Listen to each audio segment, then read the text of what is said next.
Today is October 21st, 2023, and you're listening to the Arbitrage Weekend News.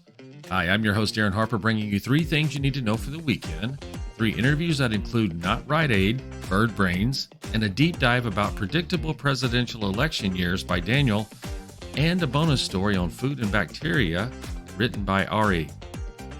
First, how did the markets do this week? All red as the S&P was down 1.26%, NASDAQ was down 1.53%, and the Dow was down 0.86%. The 10-year rose from 4.64% and ran up to touch 5%.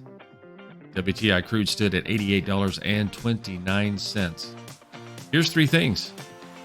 While Biden asked Congress for $105 billion for national security priorities, it was announced that the U.S. had basically doubled its shortage from last year from $1 trillion to $2 trillion.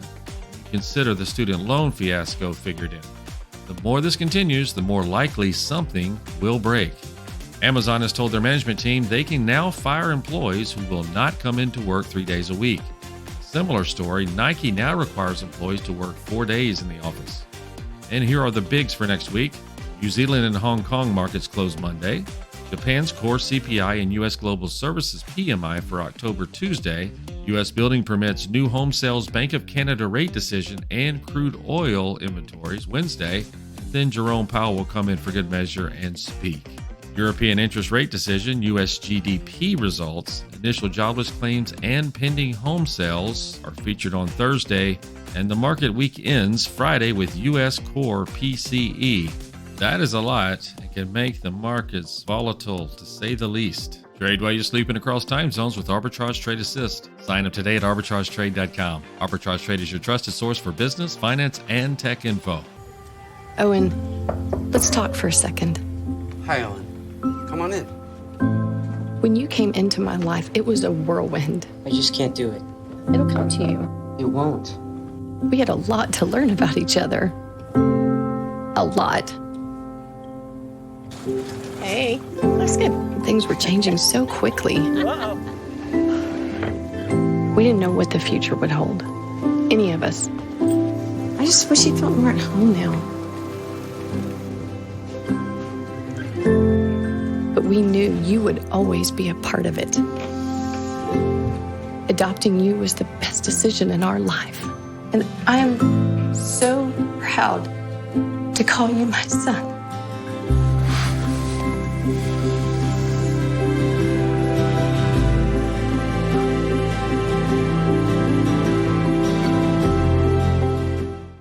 Hi, Caroline. Welcome back to the show. Thank you, Royce.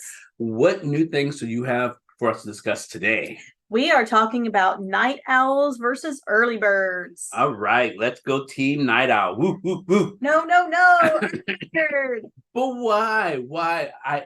I just am not functioning in the morning. It just doesn't work for me. Well, and that's okay. It's based on your circadian rhythm, your chronotype, in terms of when you are most productive and active. And what if I'm productive all the time? I just eventually stop working only because I ran out of energy. Well, there's that too. But there are actually 4 chronotypes. And so most people think of night owl and early bird as there only being 2, but there are 4. So, there's little variants. You can go online and take a little test if you want to know what animal you are. I'm an animal? Yeah, all right. Yes, the 4 chronotypes. So, maybe we'll do that after lunch. After lunch. Okay. I'm looking forward to that. Great. But in this study, you kind of have to be careful because your chronotype can influence your appetite, exercise, core body temperature. Can they change? Your chronotype? Yeah. So you can kind of, adjust your schedule. Okay. Like when you have a baby, your schedule might change.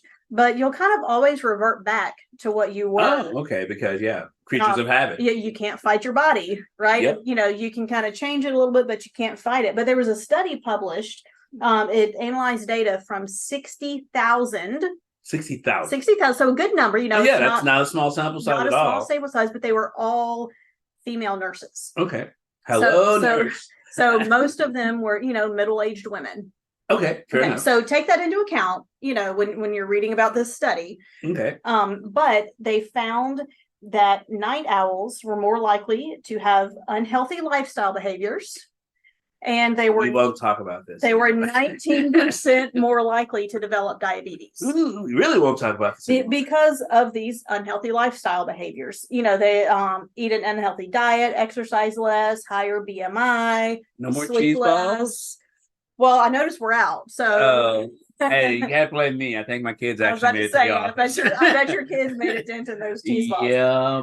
But one important thing to note is that these night owls who typically like to stay up late, but then they have to get up early to go to work, that can contribute to some unhealthy lifestyle behaviors. But in another study, they found that people with this evening chronotype, these night owls, if they worked the night shift, there was no association with an increased risk of diabetes. Oh, okay. That makes sense. So basically, as long as you're not forced to get up after being up, you're fine. Right. Or like me, I'm an early bird.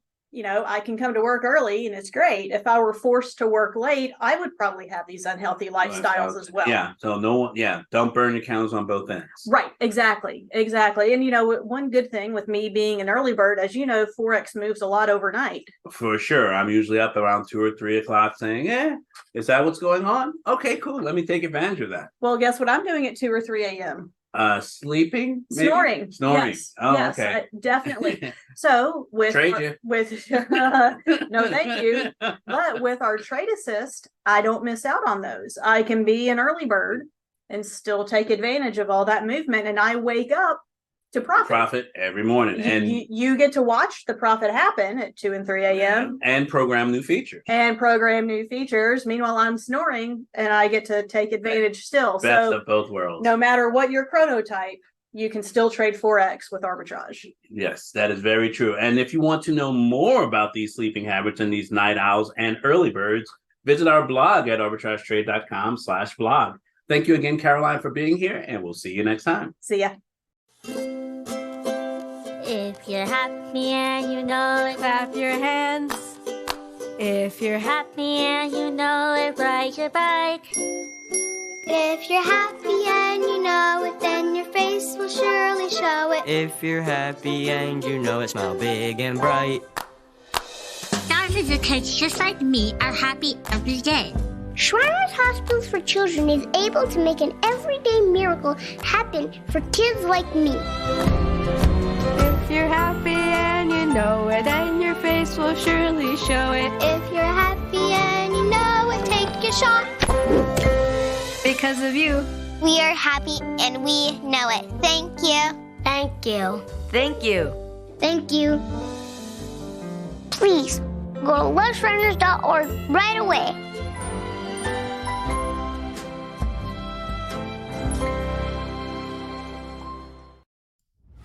This week's winner and loser in the stock market. First, we start with the loser, the Aldera Therapeutics ALDX stock. The latest FDA review wrote that they may not accept ALDX's treatment for dry eye disease, causing the stock to plummet. 52-week low of $1.42, 52-week high of $11.97.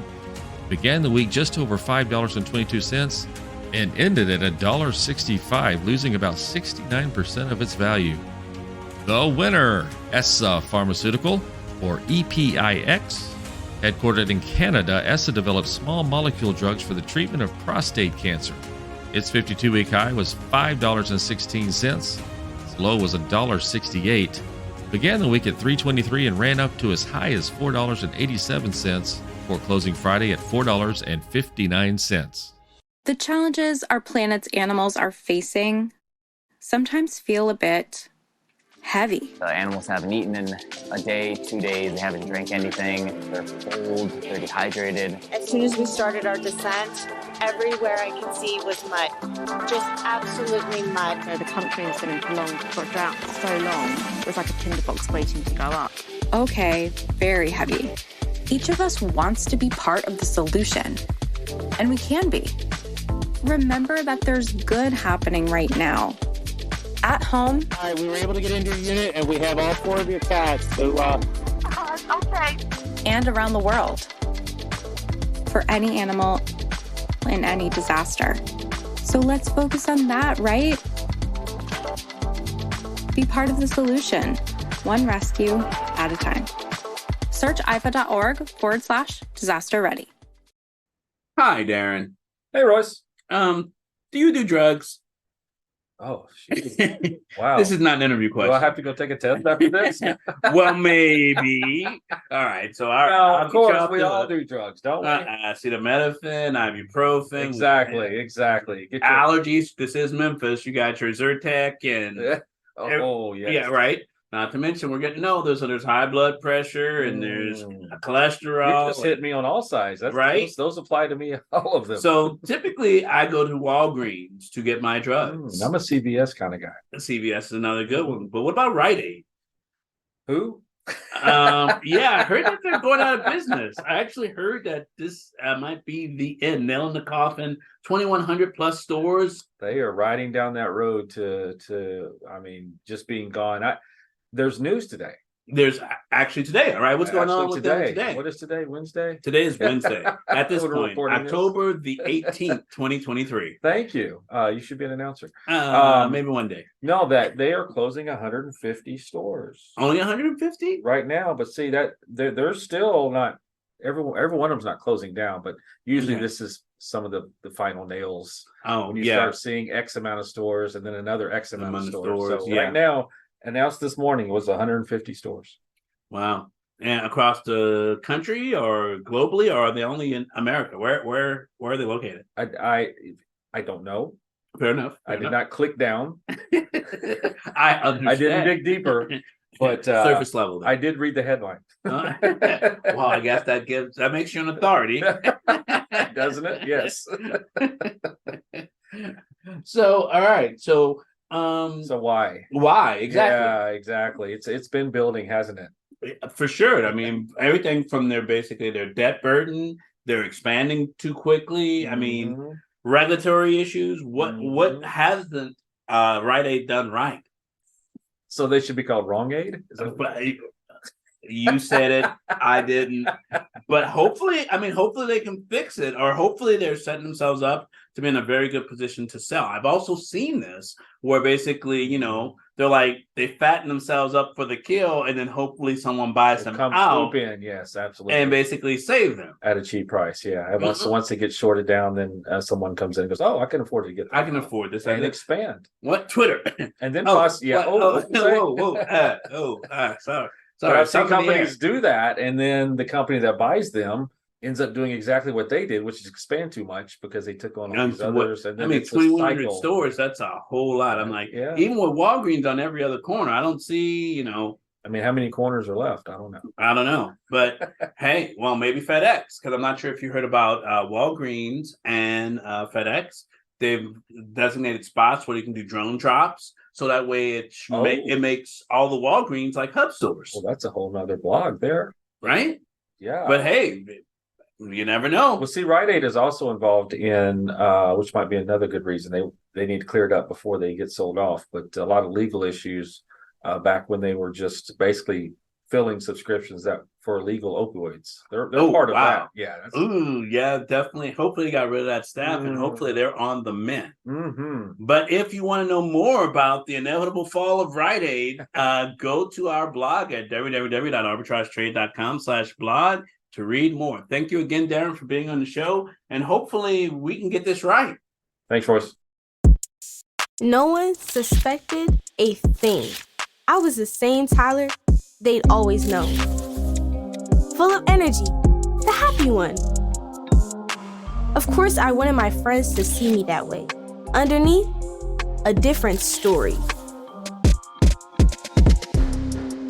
I mean, why was I feeling depressed when I had so many reasons to be happy? Well, guess what? Anybody can feel down, but that's not the time to just put on a brave smile and pretend like nothing's wrong. It's the time to share your feelings with your friends, your parents, your favorite teacher. In the meantime, there's a resource that helped me get back on track. For some great clues about starting your comeback from depression, visit yourlifeyourvoice.org. I'm still Tyler. Only now, what you see is who I am, really. Hi, I'm doing Deep Dive with Daniel. And the subject this week is presidential elections and the economy. They always seem to go together. In fact, it reminds me of the James Carville quote about "It's the economy, stupid," back in 1992, and he was an advisor to Clinton, and they won. So I guess it's good to associate economy. He was right. He was right. It worked. As my grandpa always said, as you get older, people vote with their wallet and not their heart. So, 100%. Yes. No emotion. Just make it all about what's going into my pocketbook. That's really the way it should be. Kind of is a business. But so what are some things you have to say today about presidents and economies? Yeah, so it's pretty interesting that looking throughout history, a lot of people associate the different years of the president being in office with different returns in the market. And so we actually do see that, year 1 and 2 are a little bit slower, around 7 to 6% returns in the S&P. And that's because, people are kind of unsure about the policies they're bringing in and pushing and how that's going to affect the economy. But typically year 3, we actually see a pretty big rise up to, 17% on average of the return in the market because of some of the potential stuff the president has done. But then in the 4th year, we see returns go back down to normal because people are unsure what's going to happen in the upcoming election cycle. But the interesting thing is that when you really look at it, any given year, those numbers can be totally out the window. But that's rare, right? There usually is it's almost algorithmic, isn't it? Just like the stock market, that it follows this pattern, but every now and then there's a blip. Yep. So, if we look at Trump's years in office, he actually had some down years and not so big years in the beginning, but his 3rd year, the market returned under him about 30%. So, in the beginning, he broke the correlation one way on the downside, and then in the end broke it on the upside. So, I'm sure it still evens out to about the same in the end of the 4 years. Right. Again, just talking about it's almost, are we living in an algorithmic matrix world, even in presidential elections? Yep. Kind of feels that way sometimes. The interesting thing is now, especially where we are, going to the end of the 3rd year of Biden's term, is that right now we also have seasonality factors. So typically going into the end of October, beginning of November, we start to see things go up in the market. So volatility comes down, and, you see things like the Santa Claus rally, which kind of correlate with that. But almost count on it. You can almost count on it, but you also look at times like in 2018, where in December, the market dropped, I believe it was like 10 or 15% in a matter of weeks in December, when you would anticipate it to go up. Right. But again, that's kind of a one-off, isn't it? It seems like every year you can expect to hear on the mainstream media that here we go into the Santa rally. It's almost like they're cheering for it and getting ready for it. Yep. And then you have, of course, the tax loss season or tax harvesting season, which kind of goes at the same time. But that should be another blog, I think. Yeah, no, it's definitely something we can write about. As when I was at Goldman, we did a lot of tax loss harvesting for clients. Oh man, so you might be able to write a book about that. All right, thanks Daniel thanks Daniel for joining, and I will talk to you next week. All right, sounds good. Talk to you then, Darren.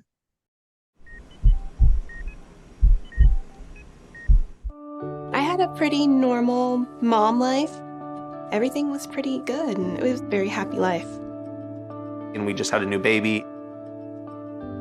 And then all of a sudden, within a day or two, she's on life support and fighting for her life. They told me my only chance was a heart transplant. And the American Heart Association helped make that possible. Their research helped save me. The American Heart Association funds research that leads to medical breakthroughs, trains people in CPR, and certifies hospitals to provide the best care for people who've had a heart attack or stroke. I am very thankful for the American Heart Association. One simple act today can save your life or the life of a loved one. Heart disease is the #1 killer in America. To learn more about how the American Heart Association is saving lives, go to helpheart.org. Watch what you eat. Researchers from the University of Nottingham made an interesting discovery this year. Apparently, there are steps you can take to avoid introducing bacteria with resistance genes in your gut. Why does this even matter? Antibiotic resistance genes are a fairly large problem as it takes stronger antibiotics to deal with them than common antibiotics. Well, what's the difference? For some, it's the difference between putting a Band-Aid on their finger and moving on with their lives, having to go to the hospital and choose between being alive or losing a limb because of the infection is still topical and not responding to typical antibiotics. How are these antibiotic-resistant bacteria created? Well, when someone has been taking antibiotics and does not finish the dose or is taking the antibiotics incorrectly. Anything that survives has the chance to mutate to be resistant to the antibiotics it was exposed to. It can also mutate with other bacteria in the environment that it's in. Researchers found that the number of resistance genes in a person's gut depended on their level of antibiotic use, and found that the number of acquired genes can be reduced by changes in food consumption or diet. Perhaps patients should be given dietary guidelines in addition to antibiotics when dealing with a bacterial infection, particularly since it was found that people are most susceptible to creating longer-term problems due to drug-resistant bacteria, specifically from food. If you eat something that has bacteria on it, which would be most things, that generally does not cause any harm. However, when you consume something that has bacterium with drug-resistant genes and you happen to be taking antibiotics, you create a whole new bacterium that has a resistance to what you're taking and has now established itself in the gut. Foods eaten raw like salad or sushi and foods that require specific cook temperature like steak may be good to avoid them while you're taking antibiotics. Just some food for thought. Arbitrage Trade assists trades for you while you sleep. Check it out today at arbitragetrade.com. Thank you for joining us today for another edition of Arbitrage Weekend News. You can always find us at arbitragetrade.com and all social media platforms. Enjoy your weekend. Arbitrage Trade Analytics LLC is a privately held research company. Arbitrage Trade Analytics LLC is solely responsible for the preparation and distribution of the contents of this podcast. The opinions offered in this podcast are for informational purposes only and are not intended to function as investment advice. Seek a duly licensed professional for investment advice. For more information about the informational research and services offered by Arbitrage Trade Analytics LLC, please visit arbitragetrade.com.